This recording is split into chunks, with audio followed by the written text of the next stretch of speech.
अब हम देखेंगे राष्ट्र की दृश्य कल्पना। इससे पहले के पार्ट आपने नहीं देखे तो प्लेलिस्ट के अंदर जा कर के जरूर देखें। तो इसके अंदर हम देखते हैं राष्ट्र कल्पना आखिर है क्या। राष्ट्र तो आप समझा ही चुके, अब दृश्य कल्पना क्या है। ये एक मानसिक है, यानी मस्तिष्क से जुड़ी हुई।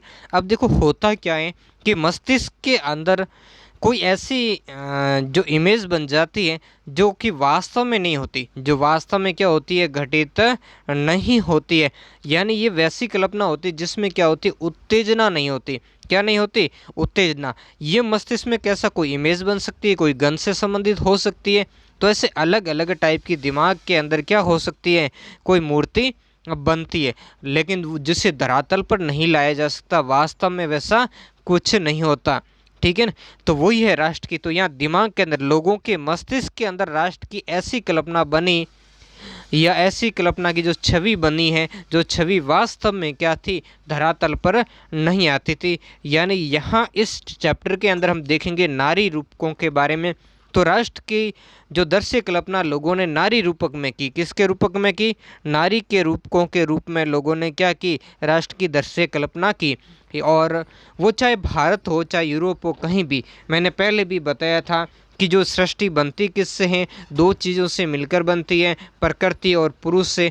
और जो प्रकृति है यानी जो नारी रूप है, नारी क्या है, सबकी जननी है। क्या है? तो जननी रूप में हमेशा जननी यानी जन्मदाता, पालनकर्ता के रूप में उसके महत्व को इंगित करने के लिए, इसके अलावा उसमें दया, करुणा जैसे भी भाव है। इसी कारण जब भी किसी देश की शक्ति की बात हो तब क्या होगा, नारी रूपक को ही रखा गया। भारत में भी हम देखते हैं भारत माता, वैसे हम जर्मनी में देखेंगे, फ्रांस में देखेंगे, और उसके बाद हम इंग्लैंड के अंदर देखेंगे। तो किस तरीके से इन देशों में विभिन्न प्रकार के नारी रूपकों को दिया गया, और उन नारी रूपकों के द्वारा उस राष्ट्र की दृश्य कल्पना लोगों के दिमाग के अंदर बिठाई गई, उनके मस्तिष्क के अंदर घर कर गई थी। तो उसी बारे में हम आज इसमें पूरा डिस्कस करेंगे। तो नमस्कार विद्यार्थियों, मैं हूं अशोक कुमार और आपका आपके अपने परिवार कबीर क्लासेज 58 में स्वागत है। वीडियो को लाइक करें और लाइक करने के साथ साथ अपने मित्रों के बीच में भी शेयर करें। और अगर आप मेरी चैनल पर पहली बार आए हैं तो प्लीज़ आपसे रिक्वेस्ट है कि चैनल को सब्सक्राइब ज़रूर करें और मुझे सपोर्ट दें। अब देखते हैं थोड़ा विस्तृत तरीके से। देखो, किसी शासक को एक चित्र या मूर्ति के रूप में अभिव्यक्त करना आसान है ना। किसी शासक, हम देखते हैं बड़ी संख्या में राजाओं के, महाराजाओं के चित्र बने, किसी व्यक्ति का हम बना सकते हैं, किसी पेड़ पौधे पहाड़ तक का हम बना सकते हैं। लेकिन एक राष्ट्र का चेहरा यानी उसकी कोई आकृति हम नहीं बना सकते। क्यों नहीं बना सकते? सिर्फ राष्ट्र एक मानसिक होती है। कैसी कल्पना होती है? मानसिक होती है। तो मानसिक कल्पना को हम नहीं बना सकते। तो उसके लिए क्या करना पड़ेगा, कुछ रूपक बनाना पड़ेगा। यानी रूपक क्या होता, प्रतीक बनाना पड़ेगा। रूपक भी दो टाइप के होते हैं, एक तो शाब्दिक यानी शब्द के रूप में भी हो सकता है, और एक प्रतीक के रूप में भी हो सकता है। रूपक की जो पूरी डिटेल हम बाद में देखेंगे आगे। और 18वीं शताब्दी में 18वीं शताब्दी और 19वीं शताब्दी के कलाकारों ने राष्ट्र का कैसा किया, मानवीकरण, यानी उसे मानव आकृति के अंदर भरा। किसमें? कैसा आकृति में प्रस्तुत किया? उसे मानव आकृति के अंदर प्रस्तुत किया। क्यों? कि देखो, दो चीज़ें होती, एक चीज़ होती है मूर्त। मूर्त वो चीज़ होती है जिसे हम देख सकते हैं, जिसको हम स्पर्श कर सकते हैं। वो चीज़ तो होती है, क्या होती है, मूर्त चीज़ होती है। और दूसरी चीज़ होती है अमूर्त, जिसे हम केवल महसूस कर सकते हैं, जिसको हम भौतिक धरातल पर नहीं ला सकते, जिसको हम स्पर्श नहीं कर सकते। तो वैसी ही एक कल्पना थी राष्ट्र की। तो इस अमूर्त चीज़ को क्या किया जाता है, मूर्त रूप देने के लिए क्या किया गया, इसका मानवीकरण किया गया। और वो किस रूप में मानवीकरण किया गया? नारी के रूपक के रूप में। इस प्रश्न को हल किया जाता है। दूसरे शब्दों में कह सकते हैं, उन्होंने एक देश को कुछ यूं चित्रित किया जैसे वो कोई व्यक्ति हो। वो क्या हो? कोई व्यक्ति हो। उस राष्ट्र को किस रूप में निरूपित किया? व्यक्ति के रूप में प्रस्तुत करने का कार्य किया। उस समय राष्ट्रों को नारी वेश में, कैसे वेश में? भेष का मतलब है पहनावा, यानी नारी के वेश भी कह सकते हैं उसको। नारी के रूप में उसको क्या किया? नारी के वेश में उसको प्रस्तुत किया था। राष्ट्र को व्यक्ति का जहाँ पहचाने हुए जिस नारी रूप को चुना गया वो असल जीवन में कोई खास महिला नहीं थी, जैसा कि मानते वैसा जीवन में नहीं थी। वो क्या थी, ये ऊपर इसलिए तो आया, दृश्य कल्पना थी। वो लोगों के दिमाग के अंदर उस कल्पना को घर किया, उसके अलावा वो कोई मूर्त रूप में नहीं थी। ये तो राष्ट्र के अमूर्त विचार को ठोस रूप प्रदान करने का क्या था, प्रारंभ प्रयास था। ठोस मतलब उसको मूर्त रूप प्रदान करने का क्या था, प्रयास। यानी नारी की जो छवि है वो राष्ट्र का क्या बन गई, रूपक। तो देखो इसको हम देखेंगे किताब के आधार पर हम देखेंगे। इसके बाद में आपके लिए अलग से नोट्स वाले भी जो चैप्टर है वो भी नोट्स वाले, हर चैप्टर का सॉल्यूशन आपको डाला जाएगा। तो इस चैनल पर आपको बहुत अच्छी जानकारी और अच्छी तैयारी आपको मिलने वाली है। जैसा कि हम इन नारी रूपकों को इस साइड में देख सकते हैं, ये मारियाना है ना, जो किसकी है, फ्रांस की है। फ्रांस का जो नारी रूपक है वो क्या है, मारियाना है। इधर साइड में थोड़ा सा मैं छोटा कर लेता हूँ आपको। ये फ्रांसीसी गणराज्य का क्या करती है, निरूपण करती है। अब यहाँ पर देखते हैं साइड में कि आपको याद होगा कि फ्रांसीसी क्रांति के दौरान कलाकारों ने क्या किया था, एक तो स्वतंत्रता, अगला न्याय और गणतंत्र जैसे विचारों व्यक्त करने के लिए नारी रूपक का प्रयोग किया था। और वो नारी रूपक कौन सा था, यही मारियाना थी, इसका प्रयोग किया था। इन आदर्शों को विशेष वस्तुओं या प्रतीकों से व्यक्त किया जाता था। और जो विशेष आदर्शों को जो विशेष वस्तु और प्रतीक थे वही तो क्या थे, रूपक थे। जैसा कि आपको याद होगा कि स्वतंत्रता का प्रतीक क्या था, लाल टोपी था और टूटी जंजीर थी। ये आगे हम देखेंगे लाल टोपी क्या है, टूटी जंजीर क्या, इनके क्या अर्थ होते हैं। तो इन सभी बातों को हम क्या करेंगे आगे। वैसे लाल टोपी आपके स्वतंत्रता से जुड़ी हुई है, दोनों, लाल टोपी और टूटी जंजीर। लाल टोपी स्वतंत्रता, टूटी जो जंजीर मतलब परतंत्रता का टूटना, यानी परतंत्रता जो होती है उसका क्या होना, समाप्त होना। और इंसाफ न्याय से संबंधित को आमतौर पर एक ऐसी महिला के प्रतीकात्मक रूप में व्यक्त किया जाता है जिसकी आंखों पर क्या है, बंदी पट्टी, और वो एक तराजू लिए हुए हैं। जैसा कि आप हर जो न्याय का मामला होता है उसमें आप देखते हो, समाचार पत्रों में भी जब महत्वपूर्ण डिसीजन आता तो वैसा ही अंकन आता है। तो उसमें एक महिला को हाथ में तराजू, तराजू का मतलब दोनों पलड़े बराबर, मतलब किसी के साथ में भी क्या किया जाएगा, अन्याय नहीं किया जाएगा। और आंख पर पट्टी बंधे होने का अर्थ ये है कि इसका निर्णय जो न्यायाधीश है वो नहीं करेगा, न्यायाधीश अपनी थ्योरी से खुद देखकर नहीं करे। आंखों पर पट्टी मतलब जो महिला है वो खुद देखकर नहीं करेगी। अब वो जब खुद देखेगी तो क्या करेगी, किसी का पक्ष ले सकती है, तो व्यक्ति के साथ क्या हो सकता है, पक्षपात हो सकता है। तो इसीलिए वो निर्णय किसके आधार पर होगा, दलीलों के आधार पर, यानी तथ्यों के आधार पर जो दोनों पक्ष के वकील न्यायाधीश के सामने रखते हैं, उसी दलीलों के आधार पर क्या देता है, न्यायाधीश निर्णय देता है। और इसी कारण न्याय को अंधा न्याय कहता है, यानी न्याय देखता नहीं है, न्याय जो वास्तव में जो सही कौन है गलत कौन है ये नहीं देखता। जो महिला की आंखों पर पट्टीबंदी का मतलब है कि वो ये नहीं देखती आखिर सही क्या है और गलत क्या है, वो सिर्फ ये देखती हैं, तराजू ये व्यक्त करती हैं कि जो दलीलें दोनों पक्ष के वकील रखेंगे उन दलीलों के आधार पर न्यायाधीश क्या देगा, निर्णय देगा। अब जिसकी दलीलें भले ही वो गलत हो, लेकिन जिसकी दलीलें प्रभावशाली होती हैं तो निर्णय उसी के पक्ष में चला जाता, भले ही वो अन्याय ही हो, लेकिन आखिर निर्णय किसके पक्ष में आता है, उसी के पक्ष में आता है। अगला देखते हैं, इस नारी रूपकों का आविष्कार कलाकारों ने 19वीं सदी में किया था। फ्रांस में इसे लोकप्रिय ईसाई नाम मारिया ने, ये पॉइंट भी बना सकते हो कि नारी रूपक क्या है, तो ऊपर मैंने आपको बताया था। तो यहाँ से मैं थोड़ा सा, अगर आप नोट्स अभी बनाना चाहते हो तो भी यहाँ मेरे साथ में आप बना सकते हो। जैसे आपने पहला राष्ट्र का इसमें लिख दिया, इसमें क्या किया, ये पॉइंट लिख दो, 18वीं सदी में कलाकार राष्ट्र का मानवीकरण रूप किया, उसे क्या किया, फिर ये लिख दो, उसे राष्ट्रों को क्या किया, नारी वेश में प्रस्तुत किया गया।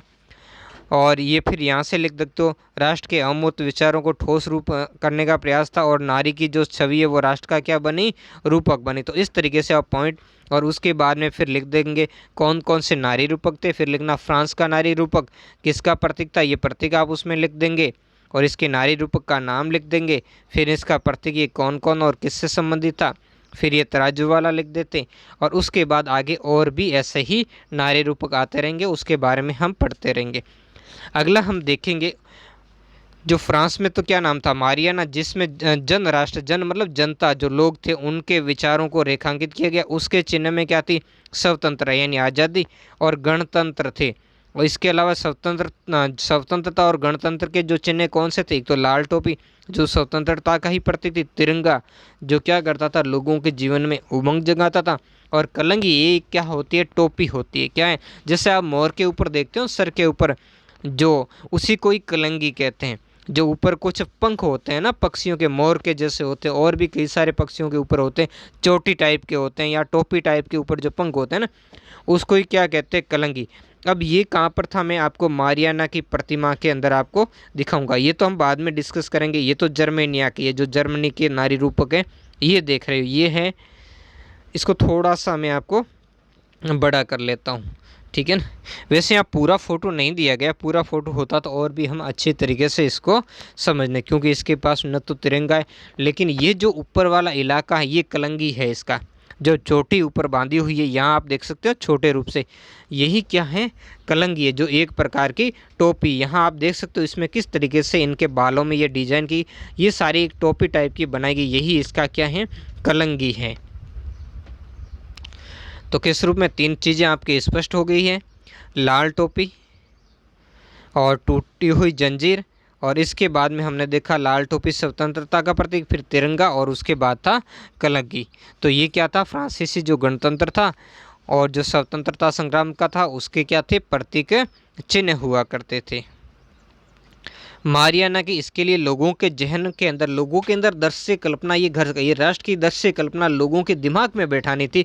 इसके लिए इस मारियाना की जो प्रतिमाएं मतलब इसकी जो मूर्तियां थी, वो मूर्तियां सार्वजनिक चौकों पर, चौकों मतलब जहाँ चार रास्ते मिलते हो, जहाँ कितने रास्ते मिलते हो, जहाँ चार रास्ते मिलते हो वहाँ पर लगाएगी। एक तो उससे, और दूसरा चौक वहाँ होता है जहाँ किसी भी, जैसे कॉलोनीज का, गांव का, शहर का जो मुख्य इलाका होता है, जहाँ पर कॉलोनीज के लोग आकर के बैठते हैं, तो उन जगह पर क्या लगाई गई थी, ताकि जनता को एकता के जो राष्ट्रीय प्रतीक है उसकी क्या बनी रहे, याद बनी रहे, और लोग उसके साथ तादात्म्य स्थापित कर सके। यानी उसके साथ तादात्म्य का मतलब लगाव लोग स्थापित कर सके। कैसा लगाव, भावनात्मक लगाव, भावनात्मक लगाव लोग किसके, उस राष्ट्रीय प्रतीक यानी मारियाना के प्रति स्थापित कर सके। तभी तो जो दृश्य कल्पना है राष्ट्र की, वो वास्तव में हकीकत रूप से लोगों के मस्तिष्क में बिंब की तरफ बनेगी।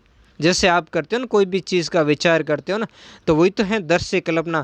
जैसे आप सोए हो, आप समुद्र नज़दीक नहीं है, लेकिन आप देखते हो कि मैं समुद्र तट पर गया, वहाँ लहरों की ऐसे आवाज़ आ रही थी, उनका संगीत, तो वो दृश्य कल्पना आपके दिमाग में बन जाती है, और वहाँ लहरों का आप संगीत भी सुन सकते हो, वह ध्वनि भी आपके दिमागों के अंदर सुनाई देती है। तो वैसे ही लोगों के दिमाग के अंदर ये जो दृश्य कल्पना यानी उनके मस्तिष्क के अंदर जो फिल्म जैसा फिल्म डालने का कार्य किया गया था।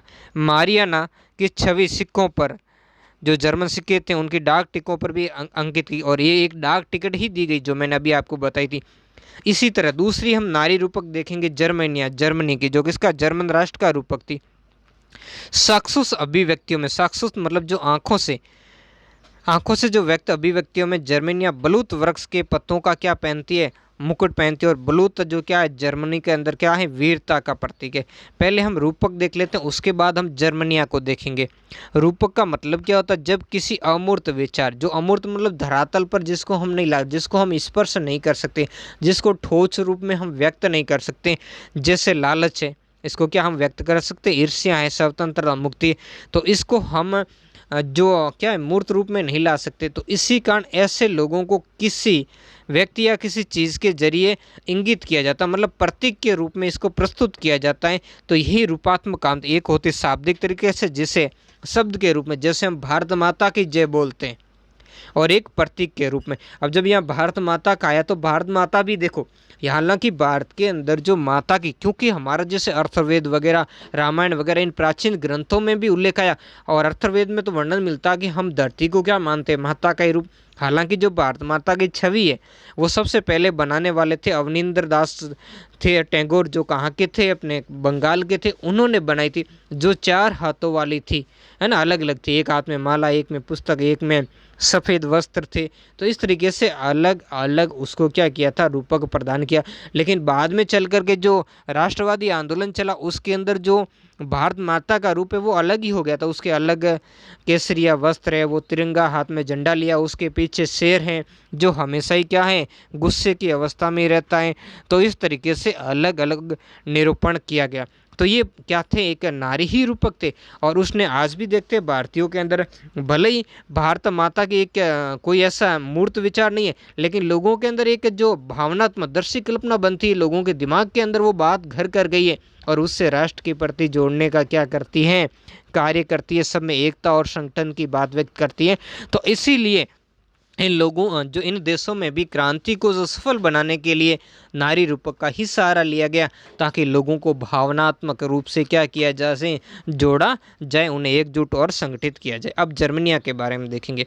जो जर्मनी का क्या था, नारी रूपक था। ये देख सकते हैं यहाँ चित्रकार ने बनाया है।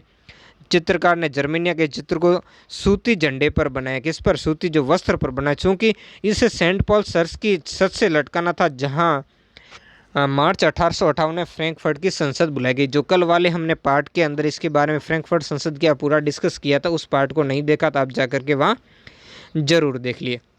अब देखो इसमें क्या है, इसके अंदर ये जो ऊपर देख रही है यही है जो इस जर्मनिया ने बलूत वृक्ष के पत्तों का क्या पहना हुआ है, मुकुट पहना हुआ है, और जो क्या है इसकी वीरता का प्रतीक है।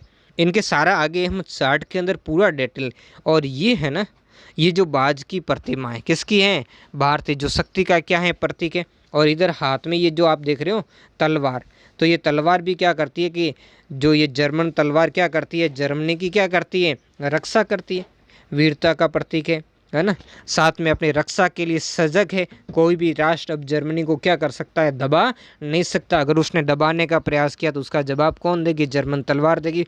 और साथ में ये देख सकते हो वृक्षों की पत्तियां, ये जैतून के वृक्ष के, जैतून का जो पौधा होता है वो किसका होता है, शांति का प्रतीक होता है। जो संयुक्त राष्ट्र संघ का सिंबल है ना, उसमें भी आप देख सकते हो जैतून का जो एक पक्षी है वो जैतून की पत्तियां मुंह में पकड़े हुए उड़ रहा है, लेकर जा रहा है। तो इसका मतलब है कि शांति की चाह, जैतून की पत्तियां शांति की चाह। ये आगे अभी हम जस्ट देखने वाले हैं। यहाँ पर ये सारे आपके सामने इसके प्रतीकों के उत्तर आ चुके हैं, और ये वेरी वेरी इम्पोर्टेंट है कंपटीशन एग्ज़ाम के लिए, और जो कक्षा 12 के 10 के जो विद्यार्थी हैं उनके लिए। तो यहाँ पर पहला टूटी हुई बेड़ियाँ, टूटी हुई बेड़ियों का मतलब है आज़ादी मिलना, यानी स्वतंत्रता से क्या मिला, गुलामी से आज़ादी मिला।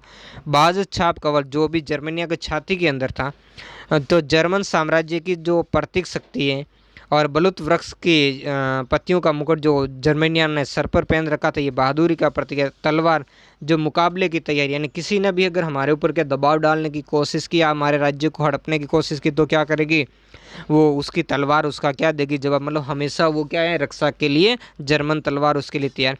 तलवार पर लिपटी जैतून की डाली, ये चांदी की सहाय, काला लाल और सुनहरा तिरंगा, ये 1848 में उदारवादी राष्ट्रवादियों को झंडा, जिसने जर्मन राज्य के ड्यूस ने प्रतिबंधित कर दिया था, जो वहाँ की फ्रैंकफर्ट संसद तक चला था। और बाद में इस पर क्या कर दी, वहाँ ड्यूस लोगों ने क्या की, जो वहाँ के सामंती लोग थे उन्होंने प्रतिबंधित। और उगते सूर्य की किरणें, ये नए युग का क्या है, शुरुआत। ये मैंने आपको नहीं दिखाई थी। अब वापस हम इस जर्मनिया पर चले जाते हैं। ये पीछे आप देख सकते हो उगते सूर्य की किरणें जो आ रही है, यहाँ देख सकते हो नीचे ये धरातल पर ये जर्मनिया खड़ी है और ये किरणें आ रही है। और इधर आप जो देख रहे हो ये पीछे इनका जो झंडा भी लगा हुआ 3 कलर का जो तिरंगा,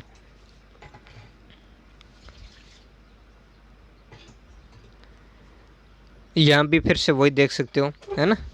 यहाँ ये प्रतीक बताए गए, ये टूटी बेड़ियाँ हैं, ये बादशाह कवच है, और ये तलवार, और तलवार के साथ ये जैतून की पत्तियाँ हैं, ये इसका मुकुट है, ये हाथ में ली हुई छड़ी है, और ये जो पत्तियों का जो मुकुट है बैलून की, जो जैतून की पत्तियों वाला है, जो बलूत वृक्ष की है। और ये पीछे इनका क्या है, जो तिरंगा झंडा है ये। और इसके पीछे ये जो किरणें आ रही है, जो नए युग की क्या बता रही हैं, शुरुआत बता रही है। अब यहाँ क्या है, यहाँ भी यही जर्मनिया है, लेकिन इसको किस रूप में, अलग अलग रूप से जो कवि जो चित्रकार है उसने क्या किया है, जो लोगों के दिमाग में कल्पना, ये है जर्मेनिया, द फॉलन जर्मेनिया, हताश जर्मेनिया, जूलियन हुबर 1850 के अंदर। हताश क्यों हुई? क्योंकि हम देखते हैं कि 1848 के बाद में जो जर्मन राष्ट्र बनना था वो नहीं बना, क्योंकि जो चुने हुए प्रतिनिधि थे, निर्वाचित प्रतिनिधियों ने अपना अधिकांश समय किस में व्यतीत कर दिया, उन्होंने अपना अधिकांश समय सिर्फ वाद विवादों में नष्ट कर दिया, और बाकी इन राष्ट्रवादी गतिविधियों को बाद में क्या कर दिया गया, दबा दिया गया था। तो यही इसमें स्पष्ट किया गया, इसमें क्या हुआ, उसी का ही स्पष्टीकरण यहाँ पर किया गया है। इससे आगे देखेंगे, यहाँ फिर फॉरवर्ड में आ गई, मुकाबले की तैयारी में आ गई जर्मनिया, है ना। या फिर क्या करती है, देखो यहाँ देख सकते हो आप, जर्मनिया गार्डिंग द राइन, यानी राइन नदी पर पहरा देती जर्मनिया। 1866 में चित्रकार लॉरेंस कराने से चित्र बनाने का काम, जर्मनिया की तलवार पर खुदा जर्मन तलवार क्या है, जर्मन राइन की क्या करती है, रक्षा करती है। जो उसको सबसे ज़्यादा खतरा किससे था, फ्रांस से था, तो उसकी क्या करती है, रक्षा करती है। तो इस तरीके से लोगों के अंदर उनको एक भावनात्मक रूप से मजबूती देने के लिए क्या किया गया, ऐसे ही नारी रूपकों का प्रयोग किया गया। अब है राष्ट्रवाद और साम्राज्यवाद। तो सबसे पहले हम इन दोनों टॉपिक्स को समझेंगे कि राष्ट्रवाद और साम्राज्यवाद क्या है। राष्ट्रवाद के बारे में तो मैं पिछले जो चैप्टर हुए उसमें मैं बात कर चुका हूँ, फिर भी आपको एक बार बता देता हूँ। राष्ट्रवाद का शॉर्ट में, राष्ट्रवाद मतलब राष्ट्र के या देश के प्रति क्या है, पूर्ण जो समर्पण का जो भाव होता है वही क्या है, राष्ट्रवाद कहलाता। अब अगला हमारे लिए नया है साम्राज्यवाद। तो साम्राज्यवाद के अंदर क्या होता है, कोई भी महत्वाकांक्षी राष्ट्र क्या करता है, अपनी शक्ति और गौरव को बढ़ाने के लिए अन्य देशों के जो प्राकृतिक और मानवीय जो संसाधन है उन पर अपना क्या कर लेता, नियंत्रण स्थापित कर लेता। यह हम दूसरे तरीके से ऐसा कह सकते हैं कि एक देश जो अन्य देशों पर क्या कर लेता, राजनीतिक, आर्थिक या सैन्य दृष्टि से जो आधिपत्य जमाता है, तो इस आधिपत्य जमाने की जो प्रवृत्ति है उसी प्रवृत्ति को हम किस नाम से जानते हैं, साम्राज्यवाद के नाम से जाना जाता है।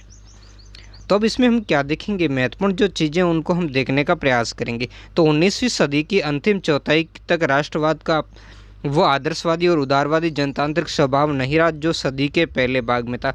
सदी का पहला भाग मतलब 19वीं सदी के शुरुआत के समय जो था वो अंतिम भाग के अंतिम चौथाई के अंदर नहीं रहा। तो अंतिम चौथाई का मतलब इसको 25-25 वर्ष के 4 भागों को, एक सदी में कितने होते हैं, 100 वर्ष होते हैं, तो इन 100 वर्षों को 25-25 के 4 भागों में बांटा जाता है।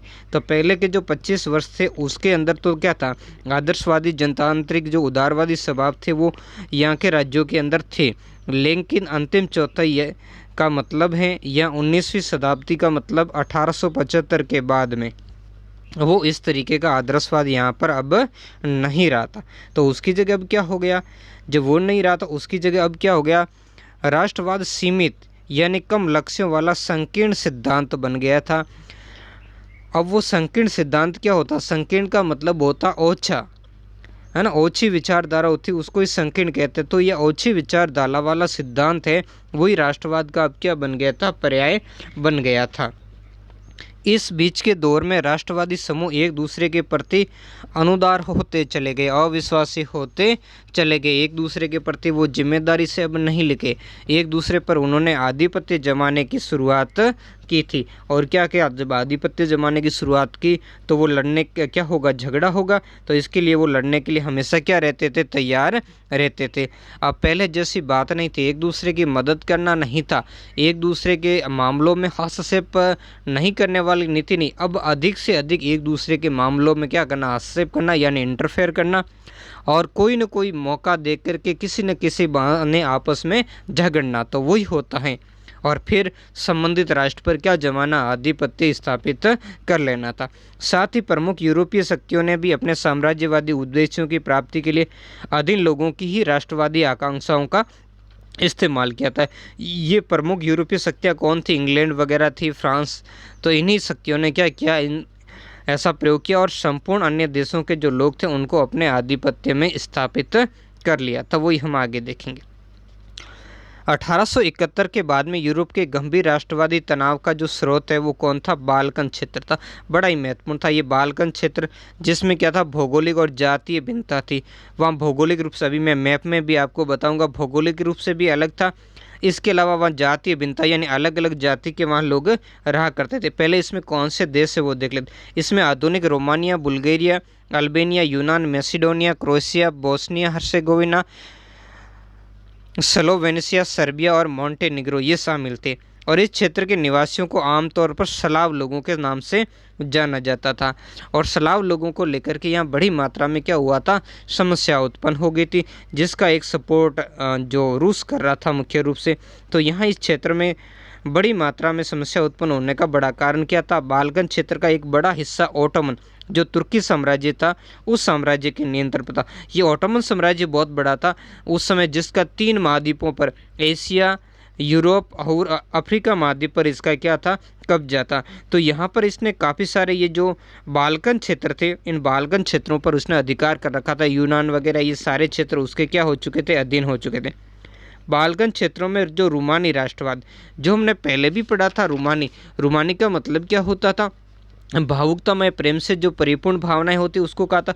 तो जो राष्ट्रवाद के प्रति भावुकतापूर्ण जो प्रेम से प्रेरित जो भावनाएं थी, या कह सकते हैं जो समर्पण के भाव थे, तो उस भाव को उस समय रोमानी राष्ट्रवाद के नाम से जाना गया। के विचार फैलने से ओटोमन साम्राज्य के विघटन, और ओटोमन विघटन का मतलब है उसका पतन होना, वो टुकड़ों में बंटना में स्थिति काफ़ी विस्फोटक का मतलब खतरनाक हो गई थी स्थिति। अब ज़्यादा तनाव की स्थिति बन गई थी। एक तो क्या था, इधर जो बाल्कन क्षेत्रों में रोमानी राष्ट्रवाद हुआ, इसके विचार से ये लोग क्या करने लगे? अपने देश को ओटोमन राज्य से क्या करने, स्वतंत्र करने का प्रयास करने लगे। और दूसरी तरफ ओटोमन साम्राज्य भी टूट रहा था। तो आपस में इनमें जो लड़ाई झगड़े हैं वो उसकी समस्या, यानी तनाव की स्थिति बड़े पैमाने पर उत्पन्न हो रही थी। तो पहले इसी को हम देखेंगे, ओटोमन साम्राज्य और बाल्कन क्षेत्र कौन से। इसके लिए मैं आपको ले चलता हूँ मैप के अंदर। तो इस मैप के अंदर अब हम देखेंगे क्या किधर है कौन से। तो ये जो आप देख रहे हो, ये ग्रीन वाला कलर वाला, यही है ओटोमन साम्राज्य, जो वर्तमान में हम तुर्की देखते हैं। इसी क्षेत्र पर ये मुख्य रूप से, इधर ये देख सकते हैं यूनान ने यानी ग्रीस, तो इन पर भी ओटोमन साम्राज्य का। और यहाँ पर ये वाला क्षेत्र है जिसमें ये सर्बिया, रोमानिया, बुल्गारिया, हंगरी वगैरह, तो ये वाला क्षेत्र है जो बाल्कन क्षेत्र के नाम से जाना जाता था। तो इसी क्षेत्र को लेकर के सबसे ज़्यादा समस्या थी, क्योंकि इधर बाल्कन, इधर पूरा यूरोपीय राष्ट्र, और इधर जो एशियाई यानी इधर ईसाई राज्य थे और इधर मुस्लिम राज्य थे। तो मुस्लिम राज्यों और ईसाई राज्यों के बीच में संघर्ष चल रहा था, और इसी ओटोमन साम्राज्य ने काफ़ी सारे इस इलाके को अपने कब्जे में कर रखा था। तो इसी कारण इस साम्राज्य के साथ में संघर्ष हुआ, और संघर्ष के बाद में ये इतनी विस्फोटक स्थिति हो गई कि जो प्रथम विश्व युद्ध उसकी शुरुआत है इसी बाल्कन क्षेत्र से ही होती है। जब सर्बिया के अंदर क्या होता है, ऑस्ट्रिया के राजकुमार की क्या हो जाती है, हत्या हो जाती है। जो सेरोजोवा हत्याकांड है वो कहाँ होता है? इसी क्षेत्र के अंदर होता है। थोड़ा सा हम इंग्लैंड की तरफ भी देख लेते हैं, ये आगे आएगा जब मैं एक और आपको मैप बताऊंगा, तो उसके अंदर एक फ़ोटो और हम देखेंगे, उस फोटो में इसको, तो पहले मैप में यहाँ समझ लेते हैं। ये वाला क्षेत्र है, तो ये वाले क्षेत्र में आप जो देख रहे हो, ये इतना सा क्षेत्र, ये जिसको यहाँ पर स्कॉटलैंड है, वेल्स है और इंग्लैंड है, तो इनको हम ग्रेट ब्रिटेन के नाम से जानते हैं। किसके नाम से? ग्रेट ब्रिटेन में कौन शामिल है? इंग्लैंड है, वेल्स है और स्कॉटलैंड। तो इंग्लैंड ने धीरे धीरे क्या किया था, वेल्स और फिर स्कॉटलैंड पर कब्जा कर लिया, और स्कॉटलैंड के बाद कब्जे के बाद ही इसको ग्रेट ब्रिटेन के नाम से जाना गया। फिर इंग्लैंड ने ज़बरदस्ती ये आयरलैंड का उत्तरी भाग है, उत्तरी आयरलैंड पर भी कब्जा कर लिया। तो इसी कारण ये जो वेल्स, स्कॉटलैंड, इंग्लैंड और उत्तरी आयरलैंड, ये मिलकर यूनाइटेड किंगडम यानी यूके बनता है इससे। तो वही हम आगे देखेंगे, तो इसलिए आपको थोड़ा सा यहाँ मैप आ गया तो मेरे को आपको दिखा दिया जाए।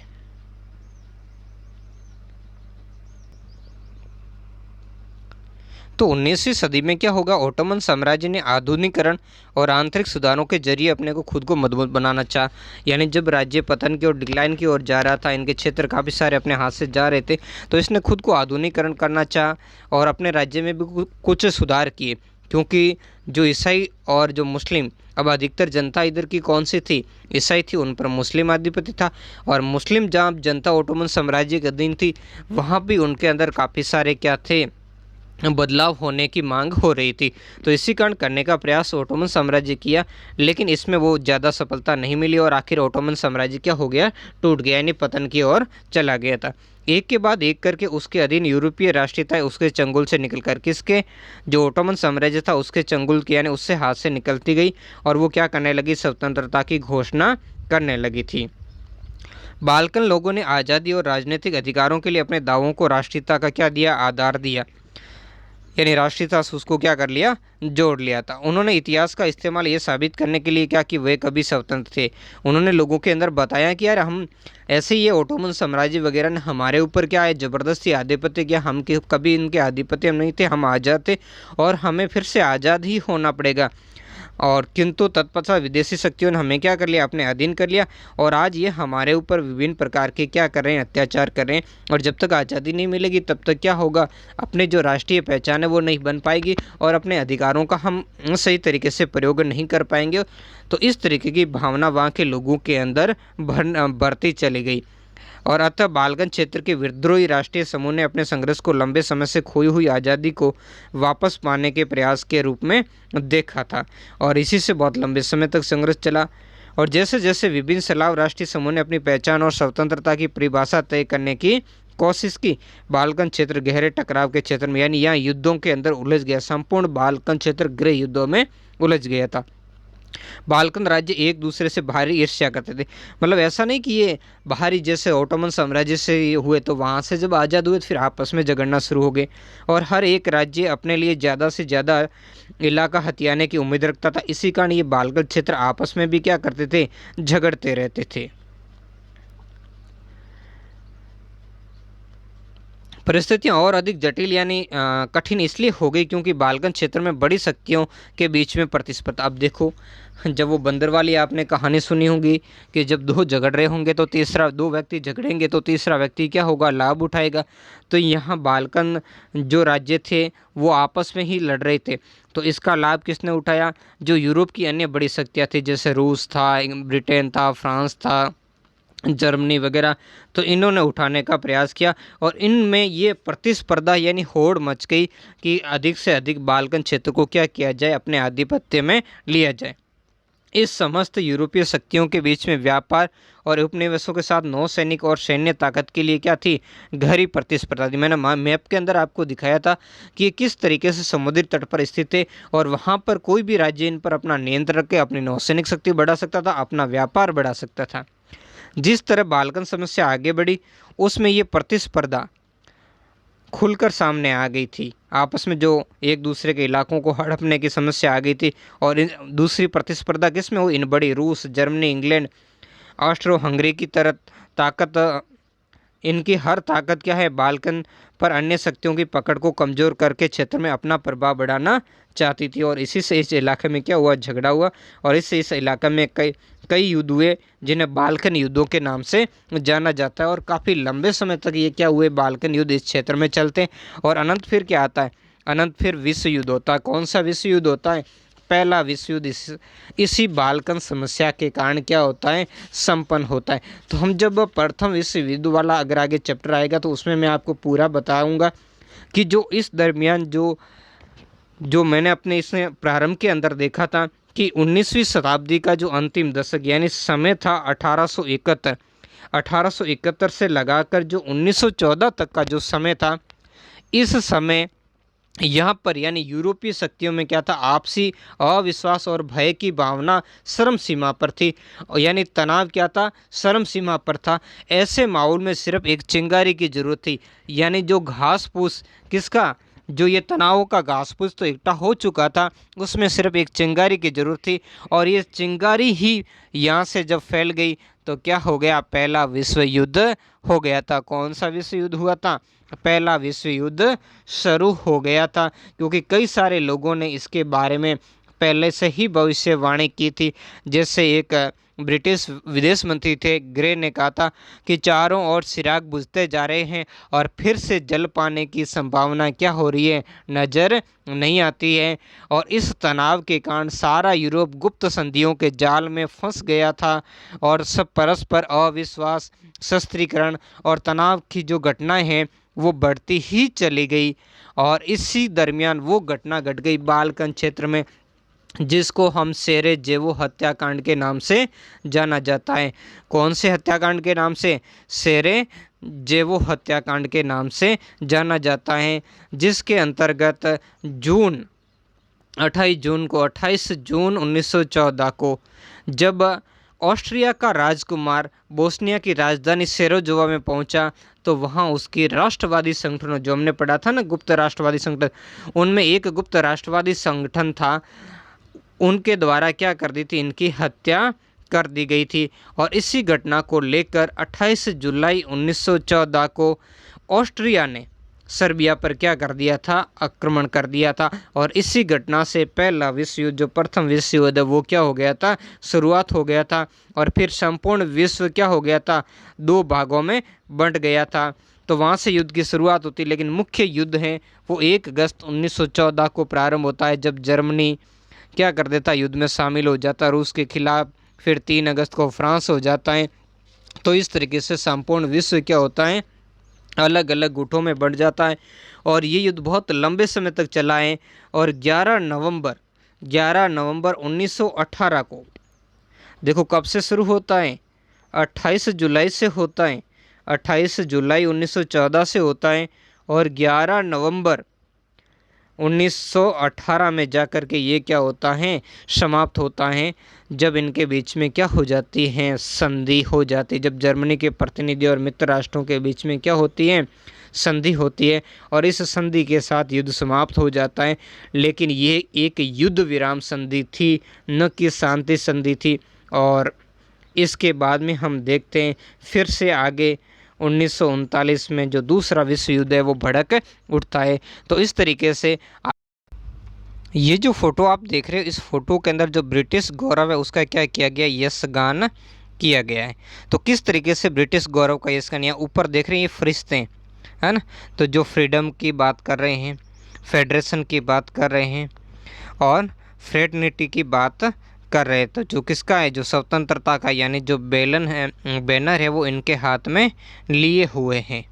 और यहाँ पर पूरे विश्व का ये मानचित्र आपको दिखाया गया है इनके पीछे में। यहाँ पर ये जो नारी रूपक है ये ब्रिटानिया है, जो ब्रिटेन की नारी रूपक कौन है, ब्रिटानिया। इसके नीचे देखो ये विश्व का मानचित्र है, भूमंडल, तो इसके ऊपर बैठी हुई है।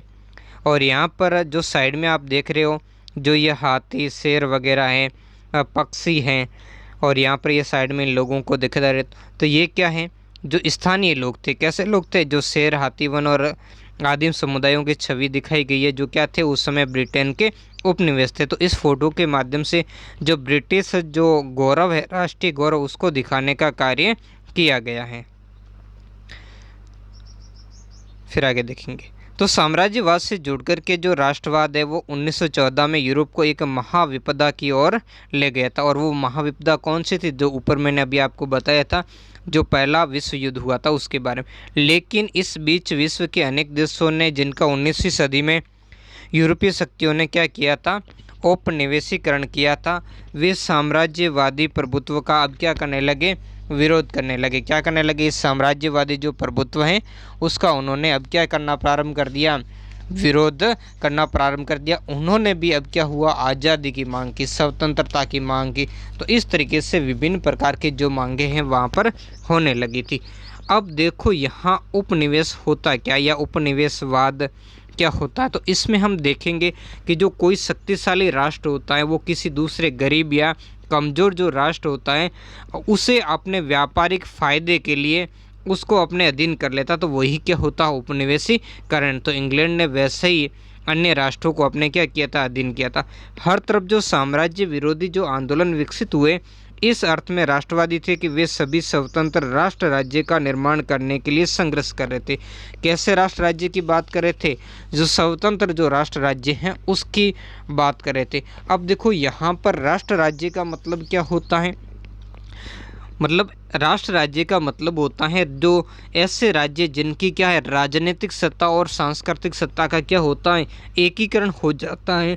तो ऐसे राज्यों को हम किस नाम से जानेंगे, राष्ट्र राज्य के नाम से जानते हैं। तो ऐसे ही राष्ट्र राज्यों का एकीकरण करने का प्रयास किया गया था। ये सभी एक सामूहिक राष्ट्रीय एकता की भावना से प्रेरित थे? कैसे सामूहिक यानी मिलकर के सबकी राष्ट्रीय एकता की भावना से जो साम्राज्यवाद विरोध की प्रक्रिया से क्या हुई थी, उभरी थी, और इसी से ये राष्ट्र राज्य बनने की ओर क्या हुए थे, अग्रसर हुए थे।